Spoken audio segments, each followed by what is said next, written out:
अस्सलाम वालेकुम, मैं हूं इरफान समोर।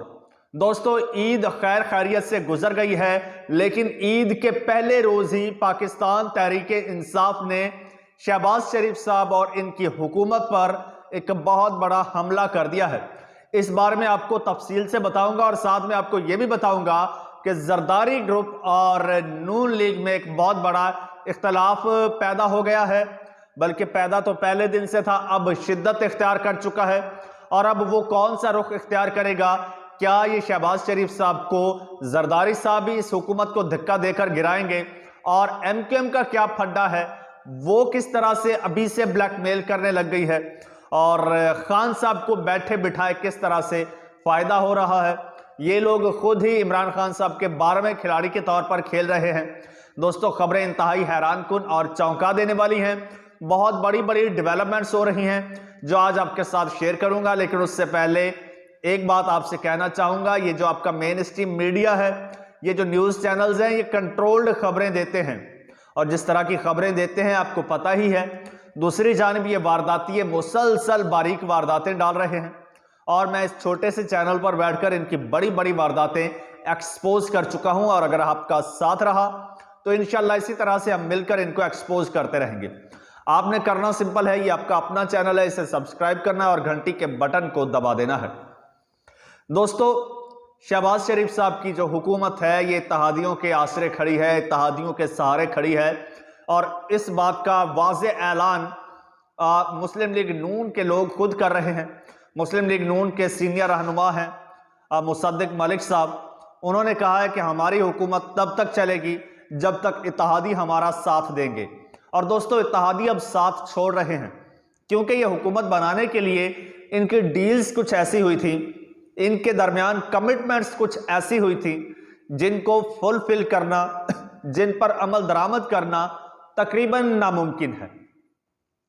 लेकिन उस वक्त हुसूल इक़्तिदार के लिए इन्होंने कमिटमेंट्स कर ली, सारे वादे मुआहदे कर लिए और अभी जुम्मा 8 दिन नहीं गुजरे इस हुकूमत को बने हुए और अभी से इख्तलाफात पैदा हो गए हैं।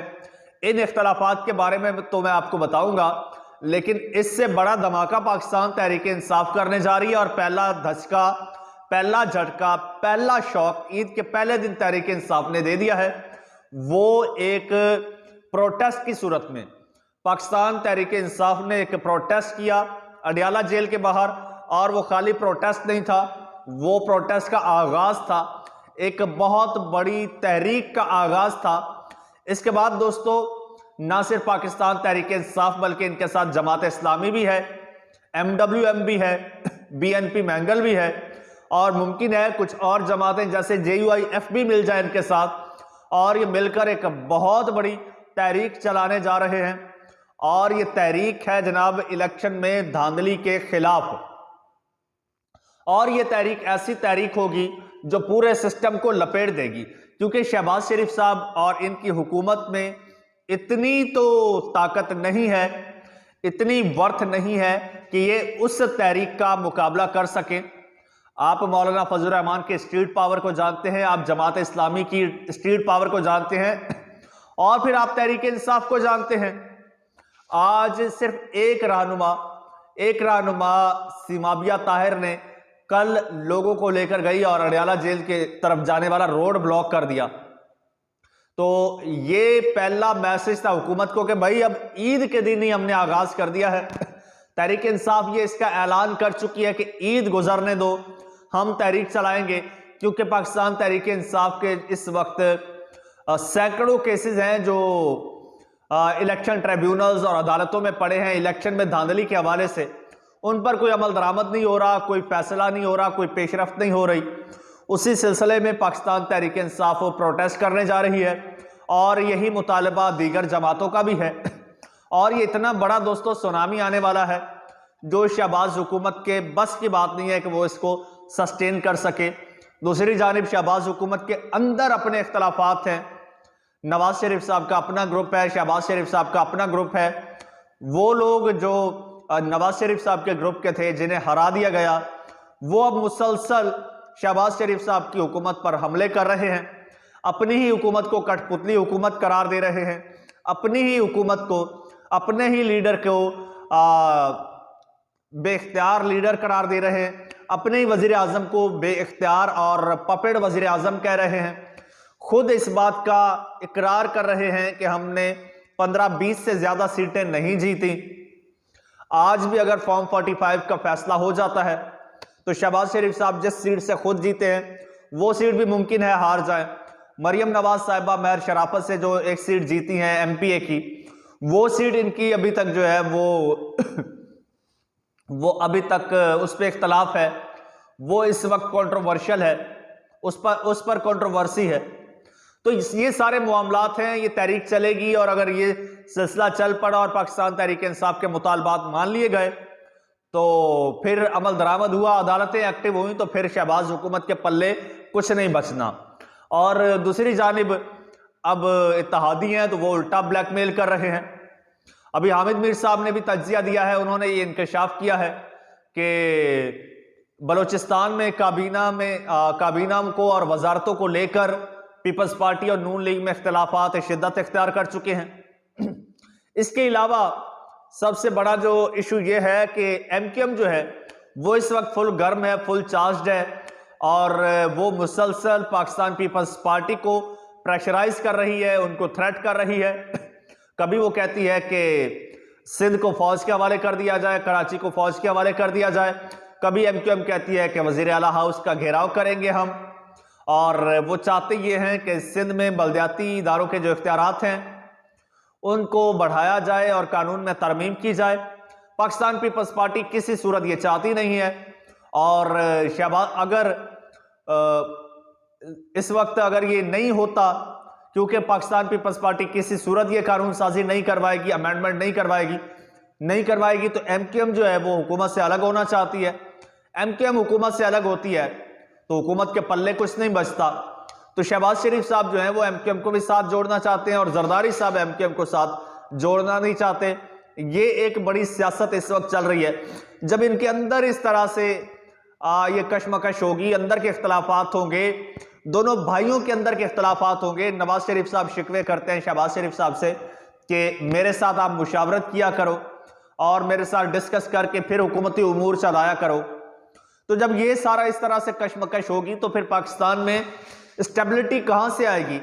शहबाज शरीफ साहब को सबसे बड़ा इकोनॉमिक वो चैलेंज है, पैसा पाकिस्तान के पास है नहीं, आईएमएफ ऊपर से कड़ी शराइत रख रहा है, शराइत के बगैर आईएमएफ पाकिस्तान को कर्जा दे नहीं रहा। ऊपर से जनाब पाकिस्तान के ये हालात हैं कि पाकिस्तान की जो कमर्शियल बैंक्स हैं, पाकिस्तान के कमर्शियल बैंक्स पाकिस्तान के लोगों को, पाकिस्तान के इन्वेस्टर्स को बिजनेस लोन देने के लिए तैयार नहीं है। वो कहते हैं बिजनेस लोन हम कहां से दें, पाकिस्तान में बिजनेस तो है नहीं, हम किसके आसरे आपको पैसा दे दें, कैसे आप में इन्वेस्ट कर दें, कैसे आपसे इन्वेस्टमेंट करवा दें, हमारा पैसा कल को डूब जाए तो हु इज रिस्पॉन्सिबल।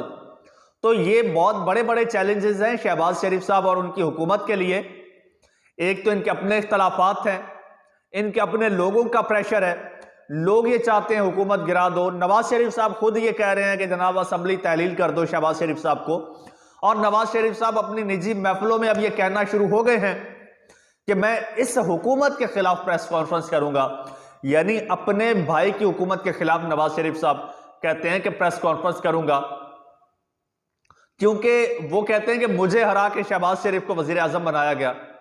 वो कहते हैं वो कहते हैं मेरी सीटें कम की गई और वो चाहते हैं मैं पाकिस्तान से लंदन चला जाऊं, वहां पर जाकर एक प्रेस कॉन्फ्रेंस खड़काऊं।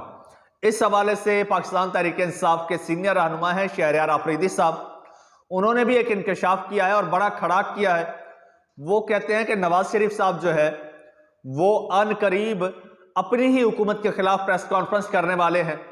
और इस बारे में मेरे पास जो इंफॉर्मेशन थी वो मैं गुज़श्ता वीलॉग में आपके साथ शेयर कर चुका हूं कि नवाज शरीफ साहब इस वक्त पाकिस्तान में बैठ के तो ये काम कर नहीं सकते।